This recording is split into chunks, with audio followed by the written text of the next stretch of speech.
Assalamualaikum warahmatullahi wabarakatuh. Waalaikumsalam warahmatullahi wabarakatuh. Salam sejahtera bagi kita semua. Halo Sobat GovPod, saya Arvina Nur Ramadhani selaku moderator kita pada podcast kali ini, yaitu episode ke-26.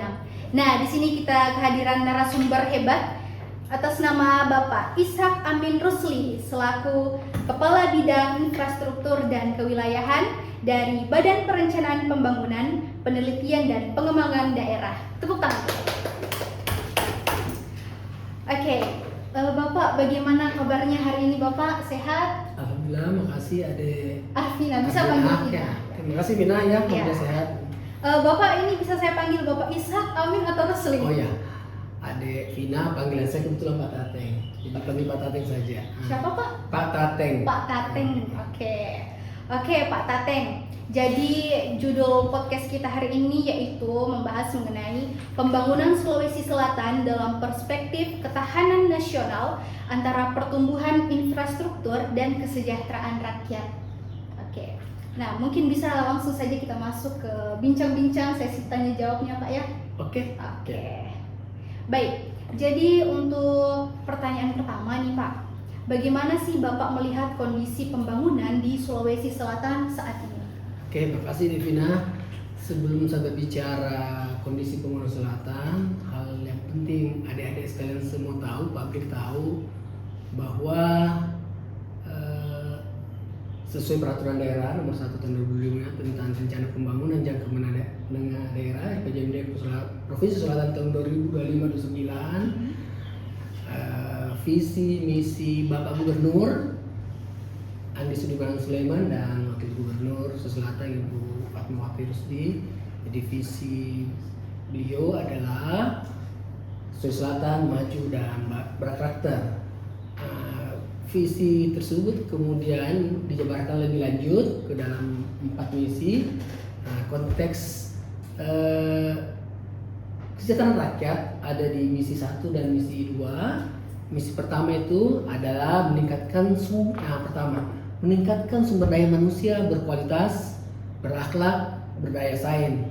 Kemudian misi kedua meningkatkan perekonomian daerah yang merata dan berkelanjutan. Tentu misi ini berkorelasi diharapkan dalam konteks peningkatan kesejahteraan rakyat. Nah, misi keempat adalah itu melanjutkan pembangunan infrastruktur yang berkeadilan, tangguh terhadap bencana, dan berubah iklim untuk mendukung akselerasi pertumbuhan ekonomi. Misi ini sangat berkaitan, berkorelasi dengan tentu pembangunan infrastruktur. Nah, berikut sesuai tadi pertanyaan pertama, bagaimana kondisi pembangunan selatan? Pembangunan suatu daerah dilihat dari capaian indikator makro pembangunan.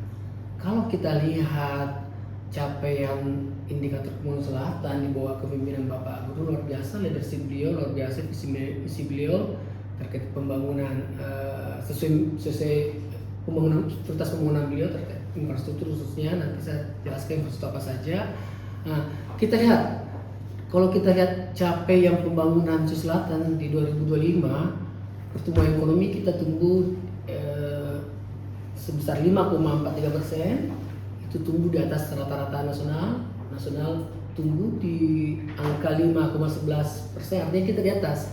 Nah, kemudian selain pertumbuhan ekonomi, indikator yang lain menunjukkan bahwa kita menopang pembangunan nasional adalah tingkat kemiskinan. Capaian kita tingkat kemiskinan, dan kesejahteraan rakyat itu diukur dari salah satu indikatornya adalah penurunan angka kemiskinan. Angka kemiskinan kita tahun 2002 trennya alhamdulillah menurun. Nah, 2024 itu dari 7,7%, di 2025 turun 7,43%. Nasional pada capaian angka 8,5%. Kemudian selain untuk indikator kemiskinan, ada indikator tingkat pengangguran terbuka (TPT). Sulawesi Selatan itu alhamdulillah 2025 juga menurun dari 2024 4,45% turun di 4,21% pada tahun 2025. Nah, di nasional capaiannya untuk TPT itu 2025 itu sebesar 4,7%, artinya kita lebih baik daripada capaian nasional.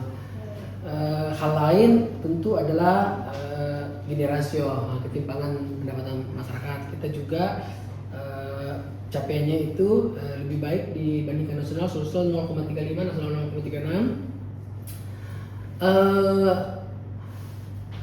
tentu melihat capaian saat ini, 2006 bisa bicara. Untuk pertumbuhan ekonomi 2006 ini, alhamdulillah kita hampir mencapai 7%. Ini berapa tahun terakhir, alhamdulillah tahun 2002 ini artinya pembangunan di selatan yang menjadi prioritas Bapak Gubernur memberikan dampak yang signifikan positif, infrastruktur terutama. Alhamdulillah di TW1 ini karena ini infrastruktur alhamdulillah sudah berjalan dengan program multi kontrak ya, jadi alhamdulillah TW1 itu kita tumbuh 6,88% TW1 di 2006. Kemudian nasional itu hanya mencapai 5,61%. Artinya kita luar biasa peningkatan pertumbuhannya. Saya kira itu kondisi Bogor Selatan, Devina. Iya, terima kasih jawabannya Bapak. Jadi bisa dilihat dari visi dan misi yang dijabarkan oleh Bapak dan Ibu Gubernur itu, dan dari implementasinya di sini kita bisa melihat ada perkembangan, mulai dari tingkat kemiskinan yang menurun, kemudian perkembangan sekian persen terhadap pembangunan seperti itu ya Pak ya. Ya, jadi ini merupakan hal yang positif ya Pak ya, terhadap pembangunan di Sulawesi Selatan terkhususnya. Oke Pak. Nah, bisa saya lanjut ke pertanyaan kedua Pak? Oke. Nah, menurut Bapak, mengapa pembangunan daerah itu memiliki peran penting dalam mendukung ketahanan nasional di Indonesia? Pembangunan daerah merupakan akumulasi capaian pembangunan nasional merupakan akumulasi pembangunan daerah. Olehnya, jadi tentu penting kekuatan daerah sangat besar perannya untuk mencapai ketahanan nasional. Ketahanan nasional itu bagaimana kemudian di daerah, kontribusi daerah, semua daerah, bagaimana daerah untuk mampu menjaga stabilitas ekonomi, kerakyatan, kemudian kesejahteraan masyarakat tentunya, ketahanan pangan. Nah, paling penting juga ketahanan nasional tentu dari sisi keamanan dan ketertiban. Nah, ini penting harus dijaga, bagaimana memperkuat ketahanan nasional tentunya. Nah, konteks ketahanan nasional lain, Sulsel itu punya kontribusi besar terhadap pencapaian ketahanan nasional.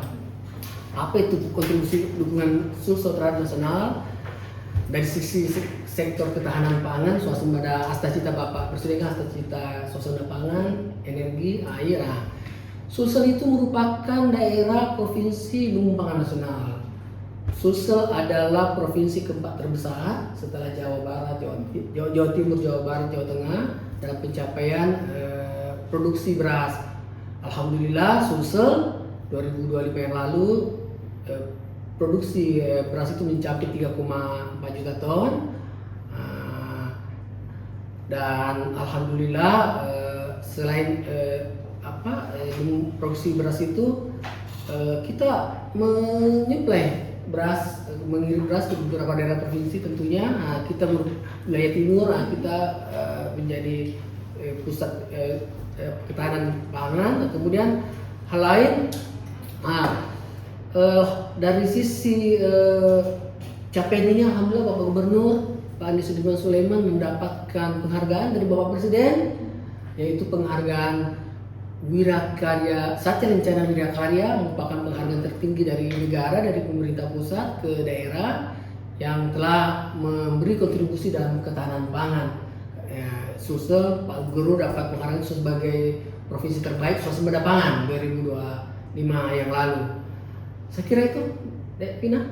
Oh, jadi saya juga baru tahu ternyata di Sulawesi Selatan ini dia menghasilkan 3 juta sekian ton beras ya Pak ya? 3,14 juta ton beras. Ini bukan sebuah jumlah yang sedikit loh Pak ya. Dan peningkatannya luar biasa dari tahun 2004 itu 2,79 juta meningkat menjadi 3,14 juta ton pada tahun 2025. Iya. Tadi saya juga sempat notice bahwa Bapak Gubernur mendapatkan apa tadi Pak? Penghargaan nasional dari Bapak Presiden. Iya. Satya Lencana, nanti ada video saksinya. Iya. Jadi Pak Gubernur itu tahun lalu mendapatkan penghargaan dari Bapak Presiden, tanda kehormatan negara kepada kepala daerah, yaitu Satya Lencana Wirakarya. dari atas pencapaian suasana pada pangan tahun 2025. Jadi di sini kita sudah melihat lagi juga implementasi dari visi misi Ya. Bapak Gubernur itu Ya. sudah beberapa tercapai. Salah satunya sudah mendapatkan tadi penghargaan langsung dari Presiden ya Pak ya. Ya. Oke. Dan untuk pertanyaan selanjutnya Pak, apa sih sektor pembangunan yang saat ini paling membutuhkan perhatian di Sulawesi Selatan? Berangkat dari visi misi Bapak Gubernur tentu melihat persoalan yang ada di selatan, sehingga ini menjadi prioritas beliau, dan prioritas Bapak Gubernur itu dalam sesuai visi misi tadi di misi 4 dijabarkan lebih lanjut. Prioritas pembangunan selatan itu ada 3 sektor paling penting. Infrastruktur nomor 1, infrastruktur dan konektivitas. Hari ini maaf Pak Kepala Bapeda mendampingi Bapak Gubernur dalam konteks konektivitas infrastruktur dan konektivitas. Hari ini kami Bapak Gubernur bersama jajaran dan tentu pemerintah pusat melakukan yang terkait rencana operasional Siplen. Siplen, itu juga menjadi prioritas Bapak Gubernur. Siplen itu adalah pesawat amfibi yang akan menghubungkan dari wilayah-wilayah terpencil, pulau-pulau tidak terjangkau melalui Siplen. Nanti rencana di Makassar ada base-nya, kemudian prioritas kita itu Siplennya ke Kabupaten Kepulauan, Pangkep dan Selayar, kemudian di Bulukumba juga ada wisata di sana. Itu infrastruktur. Pertama saya akan prioritas Bapak Gubernur. Itu Pak Gubernur sering ini kita juga dapat penghargaan dari pusat. Pak Gubernur dengan multi years kontrak ini, Pak Gubernur waktu yang lalu di Jakarta mendapat penghargaan dari lembaga media nasional, dari Metro TV, provinsi kreatif gubernur terbaik dalam provinsi kreatif finance. Alhamdulillah kita dapat penghargaan terbaik melalui program unggulan Bapak Gubernur tadi itu ya, multi years project kontrak infrastruktur jalan. Jadi dalam membangun infrastruktur jalan ini kita lakukan pembangunan infrastruktur jalan dengan multi years kontrak. Kita mulai dari 2025 dan 2027, alokasinya itu cukup besar, hampir 2,5 triliun untuk multi years project infrastruktur itu. Jadi pertama ya infrastruktur jalan, itu infrastruktur jalan multi years kontrak itu 2,5 triliun lebih. Dalam APBD tahun ini itu 1,2 triliun lebih. Kemudian irigasi, sektor kedua irigasi. Irigasi ini mendukung ketahanan pangan. Bagaimana kemudian meningkatkan kesejahteraan masyarakat dari sisi sektor ketahanan pangan. Kita lakukan rehabilitasi, pembangunan jaringan irigasi. Ini mendukung produksi pertanian kita tentunya. Padi tentu harus ditopang oleh air. Melalui irigasi.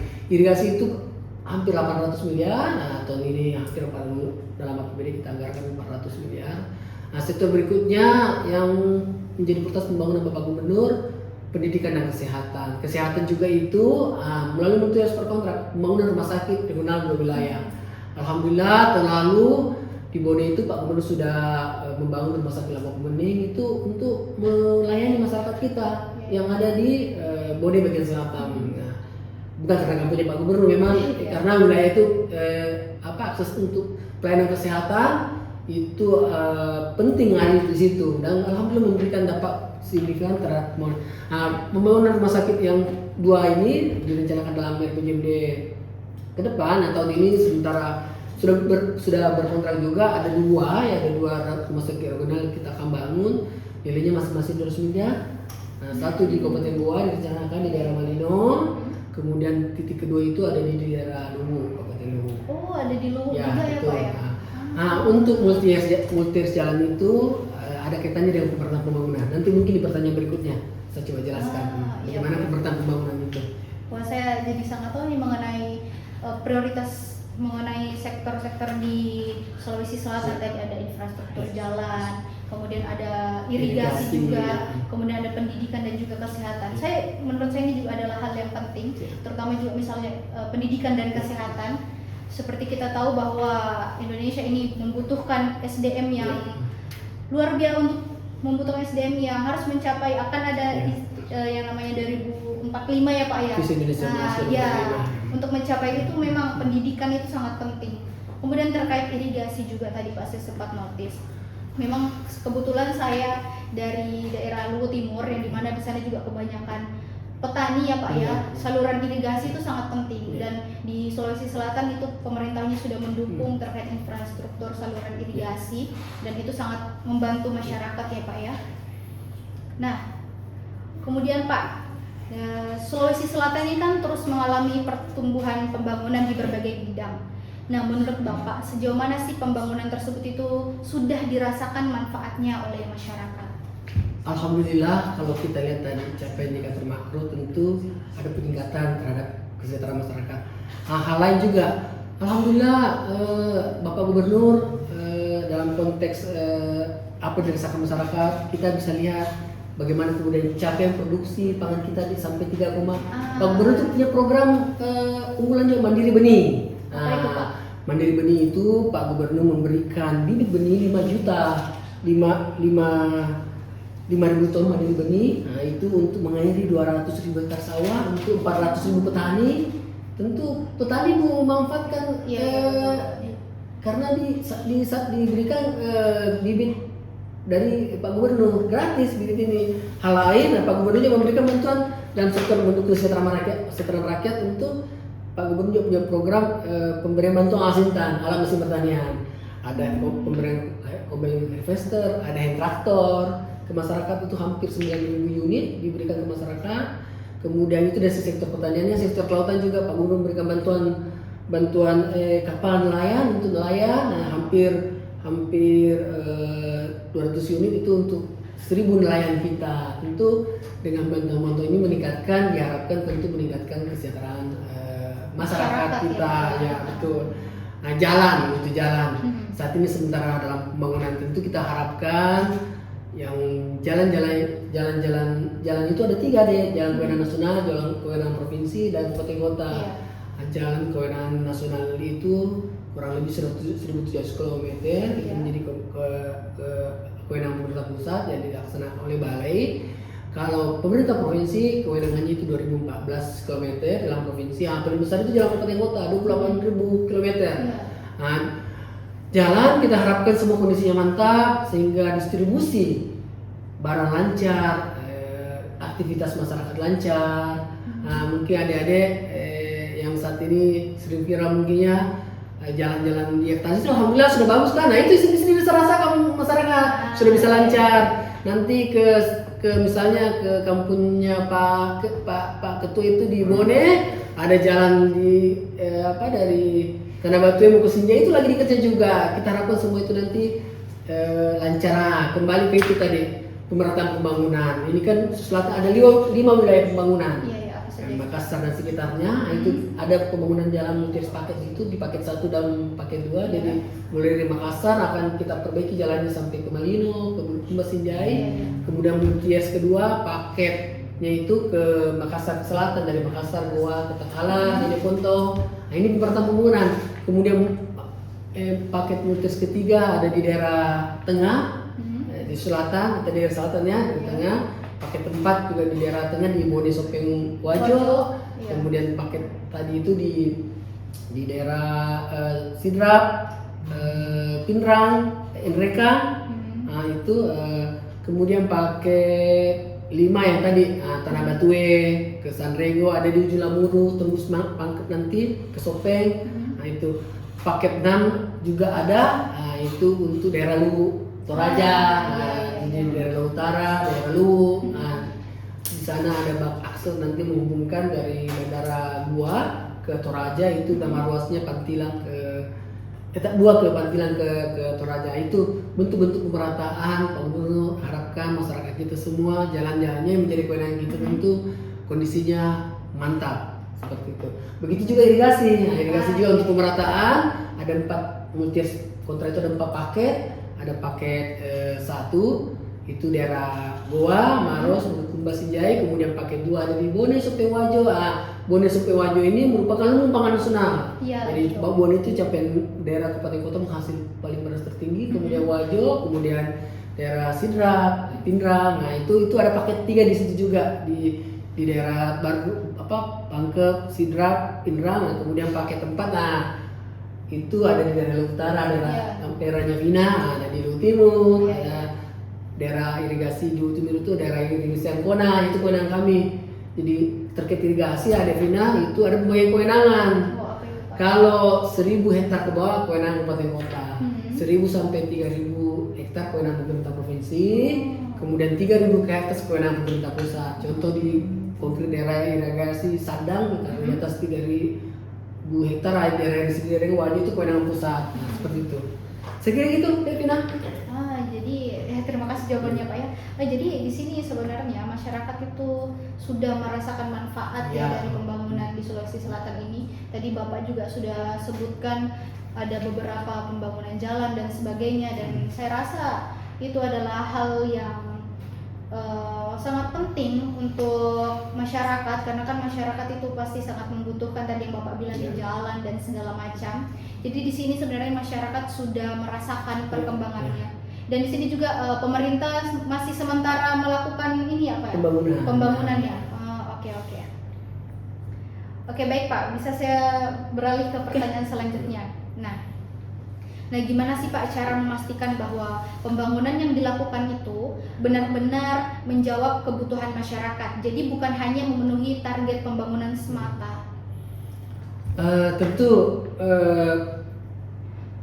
dalam proses perencanaan pembangunan kita menyusun dokumen 5 tahunan RPJMD, kemudian dijabarkan dalam dokumen tahunan RKPD namanya. Tidak hanya proses pendekatan perencanaan itu ada 4 pendekatan. Proses perencanaan dari bawah bottom up tentu mengakomodir apa menjadi aspirasi masyarakat. Kemudian proses perencanaan top down dari atas. Kemudian proses perencanaan dari teknoratif. Kemudian ini proses perencanaan politik. Tentu karena pembangunan di daerah itu bisa dilaksanakan tentu butuh pendekatan politik, butuh tentu legal dari DPRD untuk disahkan jadi peraturan daerah. RPJMD itu disahkan dalam bentuk peraturan daerah, tentu butuh dukungan kolaborasi dengan teman-teman DPRD. Di jalan lebih lanjut melalui anggaran, itu melalui APBD itu disahkan, dibahas bersama kepala daerah dengan DPRD. Kalau provinsi tentu kami Pak Gubernur melalui DPD-nya dengan DPRD, di pemerintah kota tentu Bupati Wali Kota dengan DPRD Kabupaten Kota.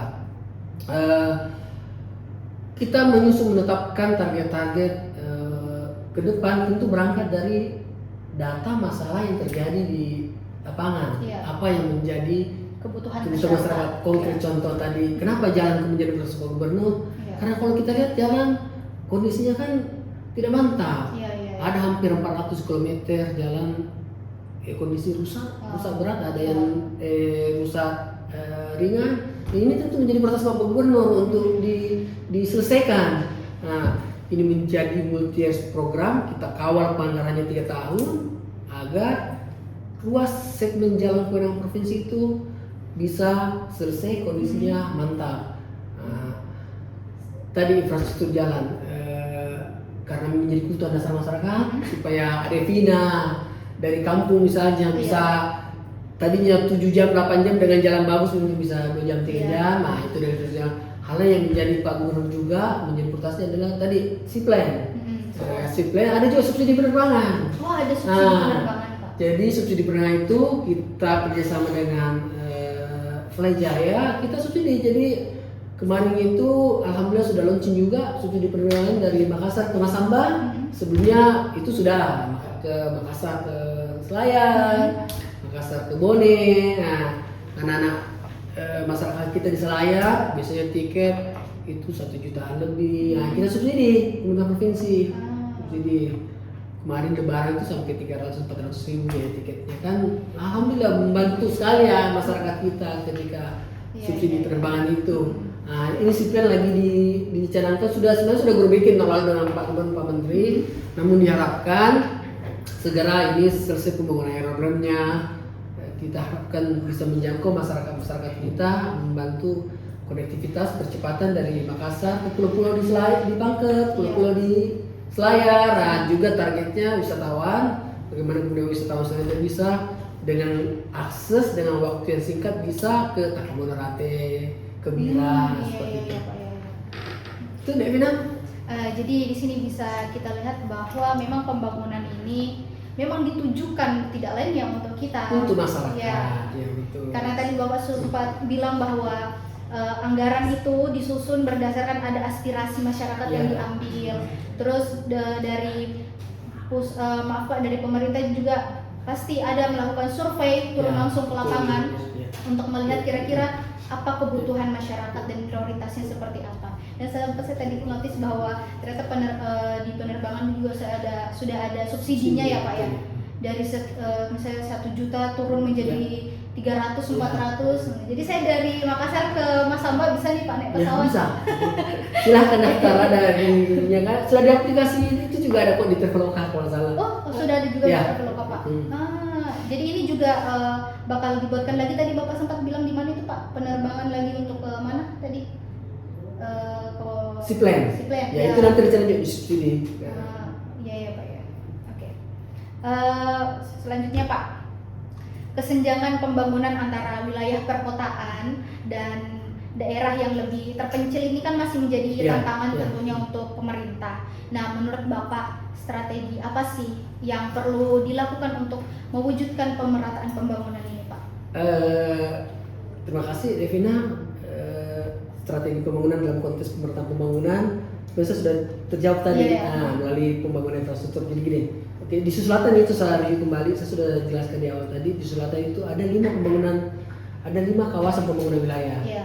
Saya review lagi pembangunan Makassar dan sekitarnya, atau kita lebih kenal Maminasata. Jadi Maminasata itu sudah aglomerasi pusat semua, sudah menyatu. Jadi Maminasata itu Makassar, Sumber Minasa, Takalar, Maros. Nah itu prioritas kita tadi sudah sampaikan untuk infrastruktur jalan itu melalui multirex paket 1 dan 2 itu untuk menjawab kesenjangan infrastruktur jalan itu.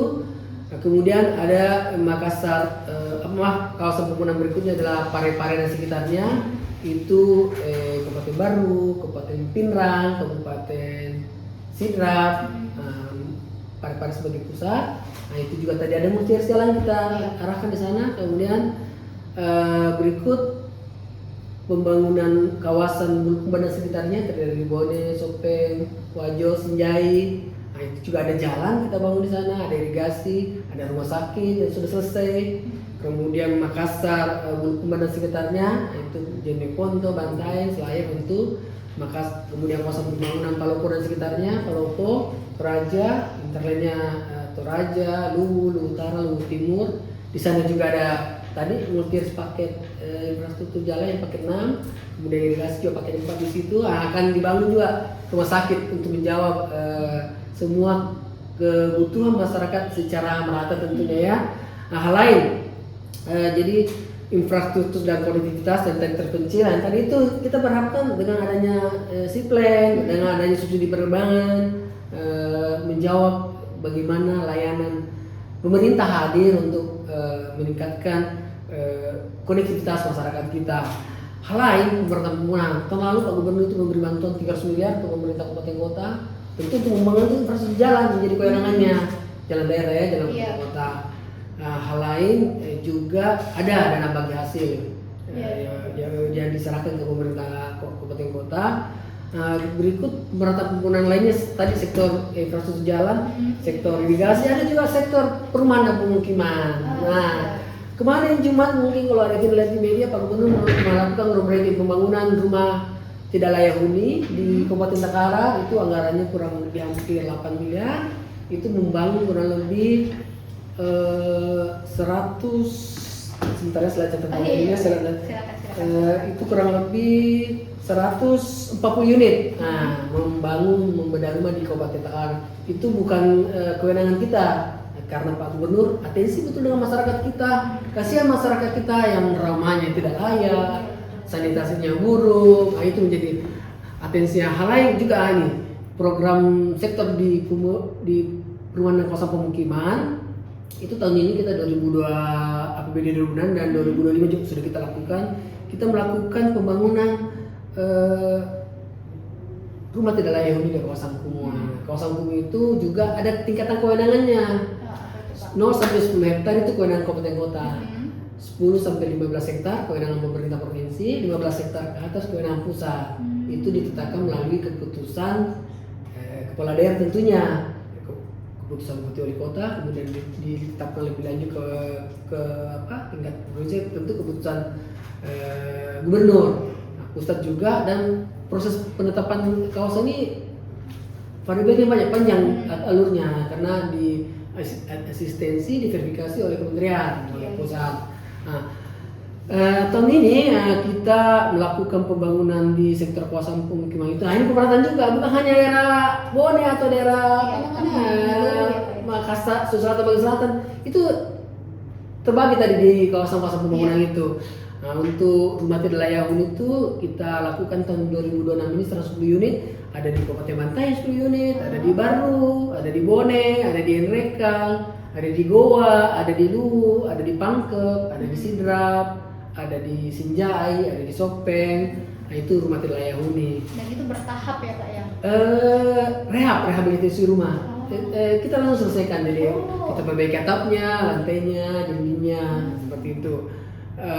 Selain pembangunan perbaikan rumah tidak layak huni, nah ini SPM. SPM itu standar pelayanan itu kewajiban pemerintah provinsi untuk melakukan alokasi untuk itu manakala ada bencana. Bencana tentu skala bencana itu ketika bencana skala provinsi dan ditetapkan dengan keputusan gubernur tentunya. Nah ini masih lanjut, sebelumnya sudah kita lakukan juga. Jadi ada bencana beberapa yang lalu di bencana di Luwu, itu sudah intervensi bangun rumah tahun lalu. Tahun ini kita lanjutkan di Tanah Toraja, kan sempat banjir beberapa tahun yang lalu di Luwu, di Enrekang, di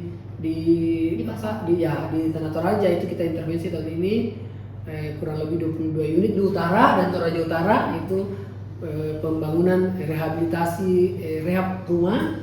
Ada juga rumah bangun baru. Nah, rumah bangun baru itu kurang lebih 5 unit di Toraja. Rehab itu di utara dan Toraja Utara. Itu Devina. Jadi tentu masyarakat setelah rumahnya diperbaiki yang tahun lalu ya, ada di Takala, di Jeneponto, di Wajo, di Sopeng, tentu merasakan manfaatnya. Alhamdulillah. Tadi rumahnya kumuh, sudah layak dihuninya. Jadi di sini kita bisa melihat bahwa pemerintah itu dengan menjawab tantangan seperti tadi daerah-daerah terpencil, dia membuatkan jalur untuk transportasinya ya Pak ya, membangun infrastruktur jalan, kemudian tadi pembangunan rumah, rehab rumah dan segala macam. Dan itu sudah sangat terjawab pertanyaan di sini Pak mengenai langkah pemerintah untuk menjawab tantangan itu tadi ya Pak ya. Nah, kemudian Pak, boleh saya lanjut? Ya, silakan Levina. Nah, dalam mendorong pertumbuhan ekonomi daerah, gimana nih keseimbangan antara investasi, pembangunan, dan perlindungan kepentingan masyarakat itu dijaga Pak? Ya, oke, makasih Devina. Penting memang bagaimana pembangunan itu bukan hanya sekedar meningkatkan pertumbuhan ekonomi, paling penting adalah menjaga keseimbangan tentu lingkungan. Olehnya, nah ini menjadi prioritas juga kita dalam RPJMD. Salah visi misi itu kemudian dijabarkan ada menjadi tujuan sasaran. Bisa tujuan sasaran dalam menjawab apa yang pertanyaan Devina itu, bagaimana kemudian kalau kita lihat di RPJMD kita ya, visi misi itu dijabarkan lebih lanjut. Nah itu dia masuk di tujuan 3. Jadi tadi di misi 2 melanjutkan pembangunan, meningkatkan perekonomian daerah berkelanjutan. Nah tentu ketika di breakdown bagaimana kemudian pertumbuhan ekonomi ini tidak sekedar tumbuh tapi harus inklusif, inklusif berkelanjutan. Nah sasarannya tentu bagaimana kemudian stabilitas fiskal ekonomi daerah stabil, kemudian meningkatnya produktivitas ekonomi dan sumber pangan, nah, investasi tumbuh namun tidak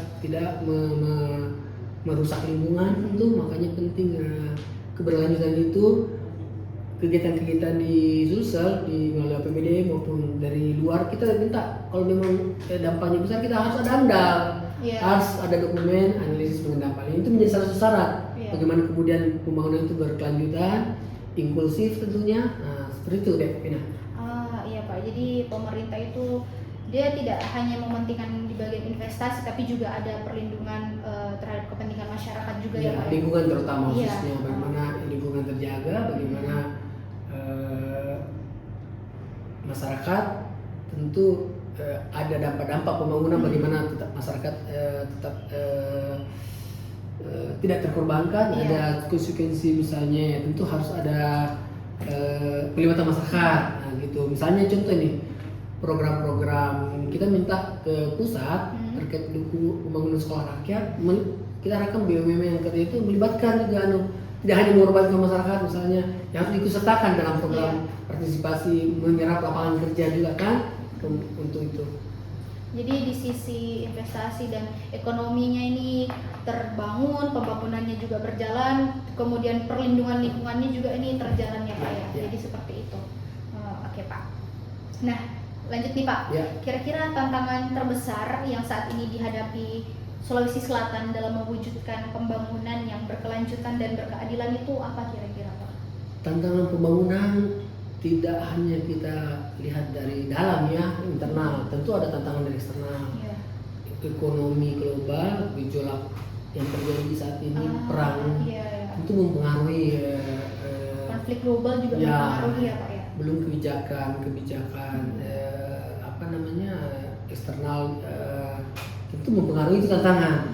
Tantangan ini tentu ancaman, tantangan, tentu hal yang harus menjadi pemerintah daerah harus diantisipasi, harus diambil langkah-langkah, bukan hanya terkait persoalan tadi, perubahan iklim juga, kondisi cuaca ekstrim misalnya, kondisi, nah ini langkah-langkah itu tentu pemerintah daerah pengalaman sebelumnya ketika musim kering apa gubernur hadir, pemerintah daerah harus hadir, bukan hanya provinsi, Iya, tapi semua stakeholder di pusat bagaimana kemudian menjaga ini kebutuhan air pertanian, kebutuhan air masyarakat misalnya. Nah, tantangan-tantangan itu tentu menjadi hal yang harus pemerintah daerah memastikan bahwa bagaimana pembangunan tetap berjalan, bagaimana menjawab perubahan teknologi juga termasuk pengaruh-pengaruh.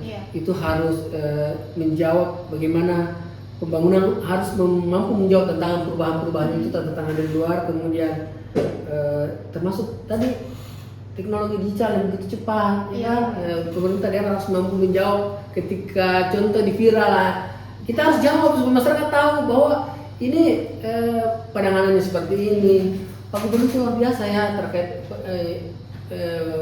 pertas beliau turun langsung ke lapangan. Responsif ya Pak? Ya, melihat monitoring habis sholat subuh beliau sudah lihat ke lapangan bagaimana pembangunan irigasi di atas irigasi drainase yang di atas nih di Eropala sana kan lanjutannya.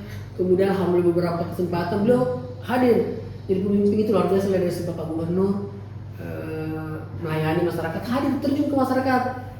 Kemarin groundbreaking di Sinjai, kemudian kemarin di Takalar hadir juga langsung untuk melayani masyarakat tentu ya, karena pemimpin itu ya luar biasa Pak Gubernur ya, beliau leadershipnya melayani betul-betul masyarakat, hadir di masyarakat untuk bersama masyarakat. Nah ini irigasinya saya groundbreaking jalan, saya groundbreaking seperti itu.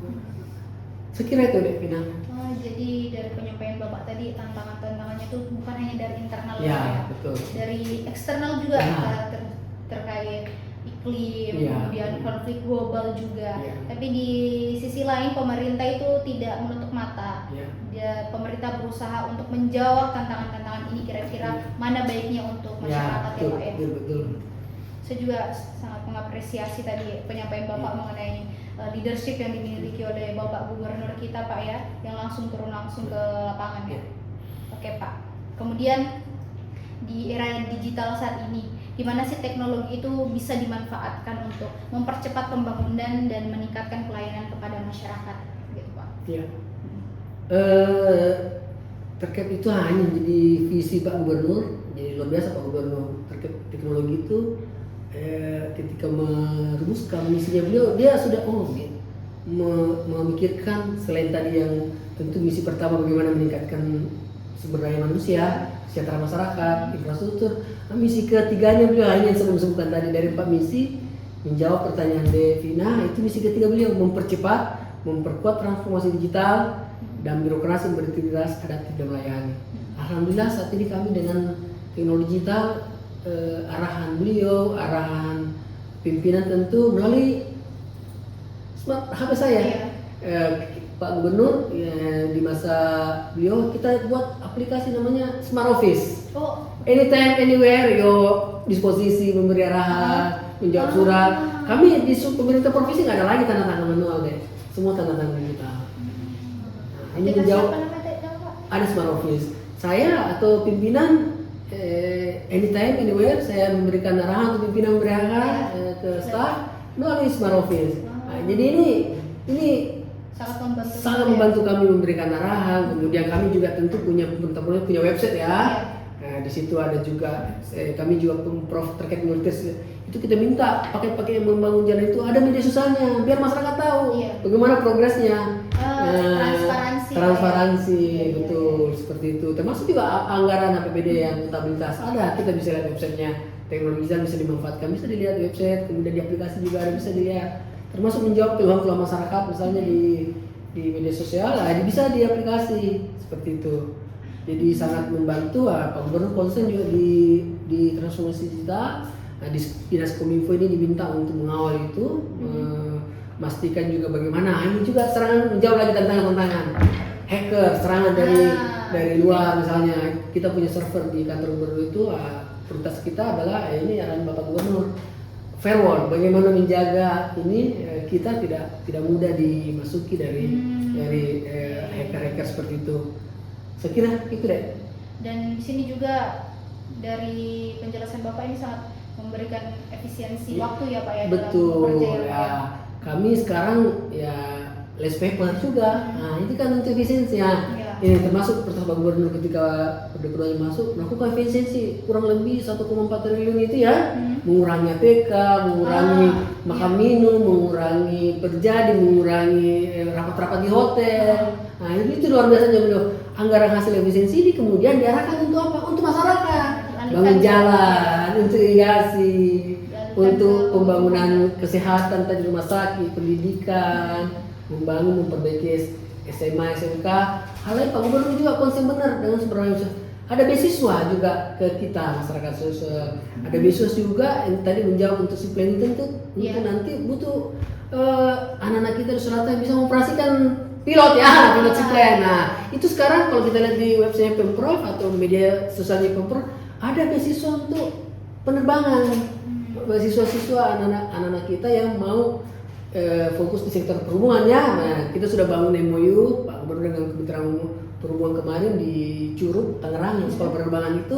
Nah, kita harapkan tahun ini sudah ada pendaftaran kalau salah diperpanjang. Bagaimana kemudian anak SMA atau anak kita silakan daftar. Nanti bisa disekolahkan dengan beasiswa Pak Gubernur untuk belajar sekolah pilot atau sekolah sektor itu gitu. Dan ini juga termasuk dalam membuka lapangan pekerjaan betul, ya Pak ya? Betul. Oke Pak, ini sepertinya pertanyaan terakhir nih Pak ya.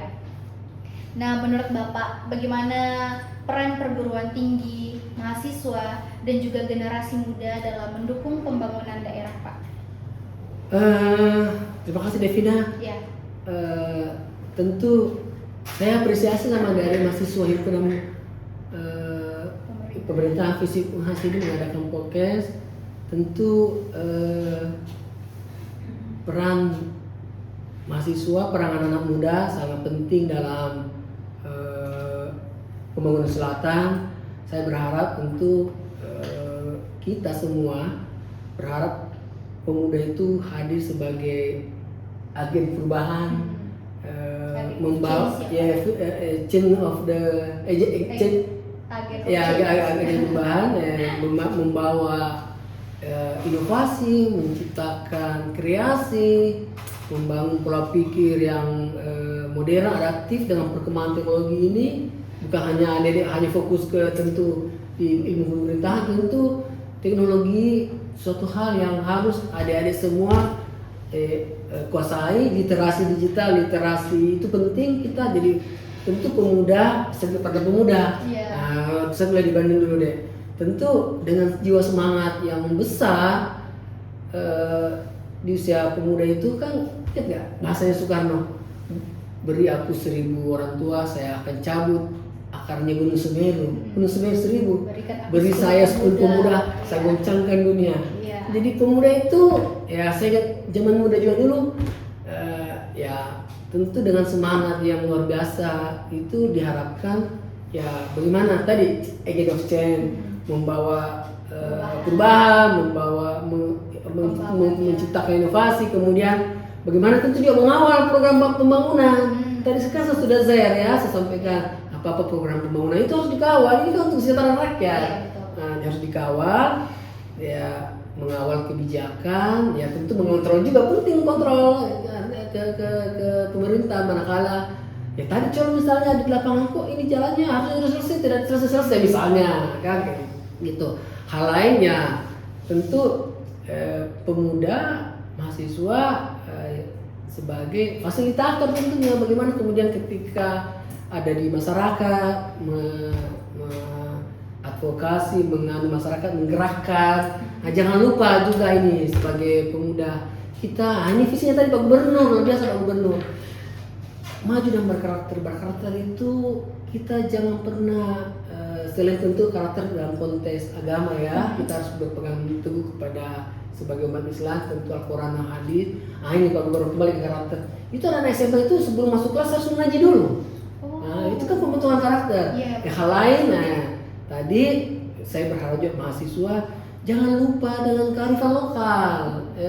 Orang tua kita ini Pak Gubernur mengingatkan ada prinsip-prinsip kita sebagai orang Bugis Makassar Raja kearifan lokal itu budaya si pakalebih si pekatau si kearifan lokal lempu jujur geteng kan geteng kayak gitu itu menjadi penting buat kita anak-anak muda jangan karena teknologi berkembang lupa dengan kearifan lokal itu sama dengan anak-anak sekarang tanya Ilyas, alhamdulillah tadi saya oh masih bisa dibahas jangan sampai bahasa Bugis itu dulu karena di situ banyak papasan orang tua kita yang penting untuk kita pegang menjadi pegangan kita tentunya.